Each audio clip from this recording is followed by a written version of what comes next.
నమస్తే అన్న, అందరికీ నమస్కారం. కువైట్లోని ప్రవాసుల పైన మనం చూసుకుంటే కువైట్ బార్ అసోసియేషన్ సిరీస్ అయ్యిందనమాట.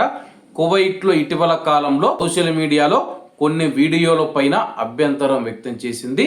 వివరాల్లోకి వెళితే కువైట్లో అనుమతి లేకుండా చట్టపరమైన సలహా మరియు సంప్రదింపులను అందిస్తూ ఉన్న వీడియోలను సోషల్ మీడియాలో పోస్ట్ చేసిన అనేక మంది ప్రవాసుల పైన అధికారికంగా ఫిర్యాదు చేయడానికి ఉద్దేశించిన ప్రతిపాదనను కువైట్ బార్ అసోసియేషన్ ఆమోదం తెలిపింది. సరైన లైసెన్సు లేకుండా చట్టపరమైన సేవలు అందించడం చట్టాన్ని స్పష్టంగా ఉల్లంఘించడమేనని చెప్పేసి చట్టపరమైన వృత్తి యొక్క సమగ్రతను కాపాడటానికి మరియు కువైట్లో అనాధికారిక లెర్నింగ్ను నిరోధించడానికి కఠినమైన చర్యలు తీసుకుంటామని చెప్పేసి అసోసియేషన్ హెచ్చరించింది.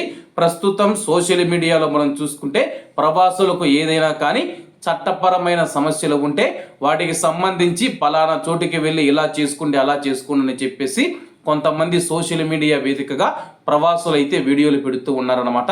కువైట్లో మీరు ఈ ఇబ్బంది పడుతూ ఉంటే మీరు పలానా చోటుకి వెళితే మీ యొక్క పని అవుతుందని చెప్పేసి వీడియోలు పోస్ట్ చేస్తూ ఉన్నారు.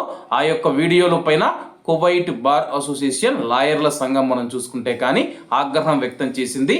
చట్టపరమైన ఏవైనా సలహాలు సూచనలు ఇవ్వాలంటే చట్టపరమైన అనుమతి ఉండాలి, అనుమతి తీసుకోవాల్సి ఉంటుంది. ఎటువంటి అనుమతి లేకుండా సోషల్ మీడియాలో మీరు వీడియోలు ఎలా పెడతారని చెప్పేసి బార్ అసోసియేషన్ అయితే ఆగ్రహం వ్యక్తం చేసిందనమాట. ఇప్పుడు నేను చెప్పేది ఒకటే అనమాట, ఇప్పుడు మీరు ఉచిత సలహాలు ఇస్తే కానీ ప్రజలు మీ దగ్గరికే వస్తారనమాట. మీరు ఉచిత సలహాలు ఇవ్వకుండా అలాగే చాలామంది మనం చూసుకుంటే కానీ బీద ప్రవాసులు ఉంటారనమాట. అటువంటి వారికి కొంతమంది మనం చూసుకుంటే చట్టపరమైన న్యాయ సహాయం అయితే చేస్తూ ఉన్నారు. అటువంటి న్యాయ సహాయం చేసే వారి మీద ఆగ్రహం ఎందుకు వ్యక్తం చేస్తూ ఉన్నారో నాకు కూడా అర్థం కాలేదనమాట. ఎందుకంటే అందరి దగ్గర డబ్బు ఉండదనమాట.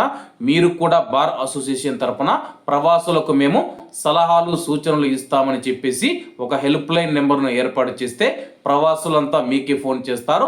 నేనే ఒక వీడియో చేసి పలానా చోట బార్ అసోసియేషన్ వారు ఇలా ఒక హెల్ప్ లైన్ నెంబర్ పెట్టారని చెప్పేసి తెలియజేస్తాను.